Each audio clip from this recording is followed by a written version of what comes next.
The rainy season had just begun in the lively township of Adamcrom. The streets were lined with mango trees dripping with last night's rain, and puddles sat like little mirrors on the red earth roads. That morning, Selina, now 4 months into her job at the local clinic, had woken up with a strange heaviness in her stomach. She had thrown up twice before dawn, but waved it off as the beans she had eaten the night before. Kojo, now called Kweku in our retelling, had left early for the farm to collect cassava roots he planned to sell. His mother, Mame Akua, was in the kitchen plucking dry cassava leaves for stew, humming an old highlife song that only she seemed to remember. Selina dressed neatly for work, despite the nausea. She told herself she would not let a little sickness ruin her day. She wrapped her hair in a blue scarf with gold patterns, slipped into her pale green office uniform, and stepped outside into the cool morning air. She flagged down a taxi.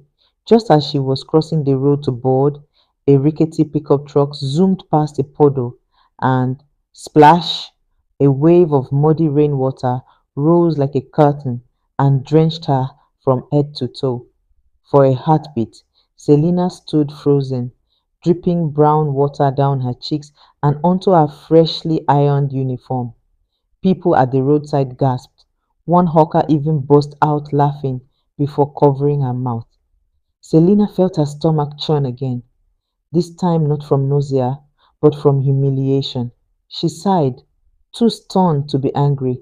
Her good day had been ruined before it even began. Hey, Sister Selina, sorry, ooh, a neighbor called out. She forced a weak smile, turned back, and trudged home, her wet shoes squelching at every step. An ominous message. Selina took the day off. She called the clinic to explain, her voice low and tired. Nurse Lydia, I won't make it in today. I'm unwell. And something happened on the way. I'll rest. By the time Kweku returned from the farm, surprised to see her at home, she had changed into a clean dress and was resting on the bamboo sofa. Hey, Selina, you didn't go to work. Did anything happen? He asked, dropping his hoe by the door. She told him everything, the nausea, the splash, the embarrassment. Kweku's eyes softened. Ah, what kind of luck is this? Don't worry, my dear. Rest today. Tomorrow will be better. Just then, Selina's phone beeped. She picked it up, expecting a message from a colleague checking on her. Instead, she read, Lucky you. Today you escaped pepper. If you had gone to that office, you would have smelled it. The sender was a private number. Selina's brows knitted in confusion. Kweku, come and see this. Kweku read it aloud, his face darkening. What kind of nonsense is this? Who would send such a thing? He paced the room. This is serious. Someone is threatening you. We mustn't take this lightly. Tomorrow I'll go with you to work. Before then, we'll tell the police and your HR the attack. The next morning, Kweku kept his word. He asked his childhood friend, Yor, a police constable, to accompany them. Yor came with a fellow officer.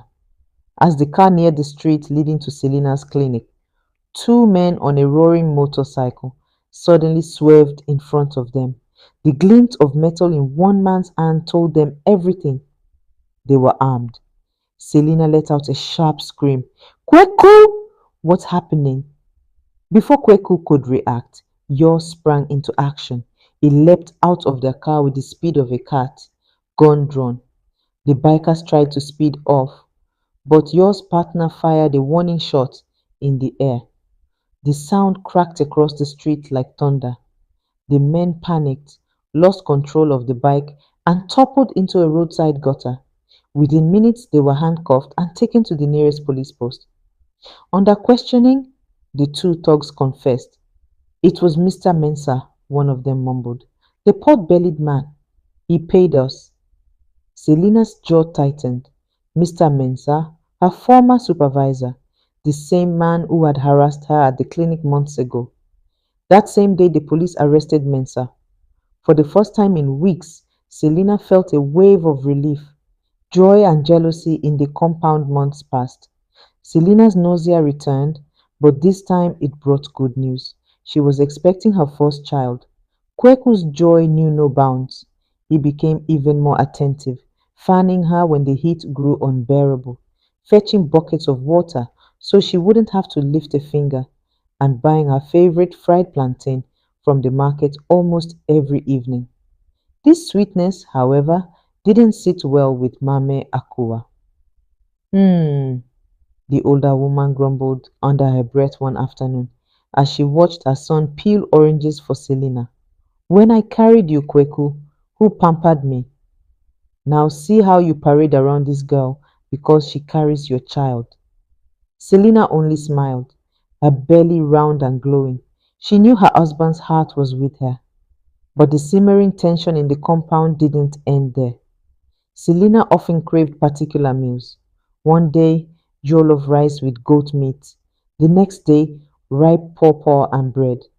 If Mami Aqua cooked yam and garden egg stew, Selina would sniff it and shake her head. The baby doesn't like this food, she'd say. Mami Aqua would click her tongue. In my day, we ate what was cooked, baby or no baby. One evening, Selina whined for jollof rice with fried goat meat. My dear husband, she pleaded sweetly, that's all your child wants tonight. Kweku laughed and obliged. He cooked the meal himself, seasoning the meat until the aroma filled the yard. Mame Aqua stood in the corner of the kitchen, arms folded, watching her son. A child is born. After 9 long months, the cries of a newborn filled the compound. The neighbors danced and ululated. Drummers beat their talking drums in celebration. Kweku was beside himself with joy, dancing like a young man at his first harvest festival. The baby girl was as radiant as sunrise, but joy soon turned into yet another quarrel. The child must be named after me, declared Mame Akua. That is our tradition. A grandmother's name must live on in the family. Selina, holding the baby in her arms, shook her head. No, Mame, we have already chosen a name. Akosua Sefa. That's the name we feel suits her. Kweku stepped in gently. Mother, please, we have decided as parents. This shouldn't be a battle. His mother's face hardened. Tradition is not a game. If we drop it, who will respect it tomorrow? Kweku sighed. Mother, let's not argue. A baby's arrival should be a blessing, not a reason to quarrel. The naming will be in a week's time. Let us all be at peace. Selina's family joins. In Selina phoned her own mother to share the happy news. Mama, the ceremony is next Saturday. Please tell everyone that instead of gifts, we'll appreciate money transfers, mobile cash. It'll help us buy baby things. Her mother laughed in agreement. Soon, Selina's lively younger sister, Izzy, popularly known as the slay queen of the family, joined the call. The sisters chatted and giggled until their mother scolded them playfully. You two always have something to laugh about. Remember, your mothers now. The naming quarrel, a twist, revealed. The night before the naming, Selina sat breastfeeding little Akosua Sefa when she overheard Mame Aqua talking to a neighbor near the compound wall. Ah, Mame Aqua sighed. These young wives don't know anything. When I gave birth to Kweku, I fought my own mother-in-law over naming too. I refused to name him after her husband's father.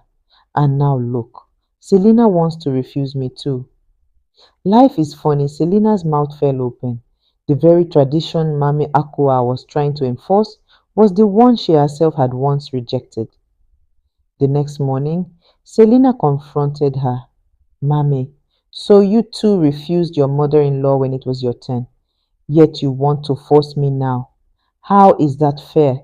She called out to the neighbors. Come and hear this. Oh, see the wahala she wants to bring me. She dodged it when it was her turn. The compound came alive as curious neighbors gathered. hoping for drama. Selina, tone it down, Kweku pleaded. The baby is sleeping. Selina was not finished. Kweku, your mother wanted to force me into a name she herself rejected years ago. I heard her say it. Kweku turned to his mother. Is this true, mother? A long silence followed. Mame Akowa finally lowered her eyes, shame creeping into her voice. My daughter, perhaps I have been too harsh. Maybe I see myself in you, and it makes me stubborn. But you're right. Kweku placed a hand on her shoulder. Mother, excuses aside, we have a new life in this home now. We must show her peace and good values. These quarrels must end. The neighbors, who had hoped for a shouting match, were slightly disappointed when everyone made peace. From that day, although sparks still flew now and then, for can a cat and dog ever truly become best friends? Selina and Mame Aqua learned to give each other space. Selina stopped jumping to conclusions. Mame Aqua stopped testing her daughter-in-law's patience. A lesson for the village. The story of the household spread beyond the compound. Whenever someone in Adamcrom wrongly accused another person, the villagers would shake their heads and say, don't be like Selina, who blamed her mother-in-law for Ajua's salty soup and Kofi's bad stomach.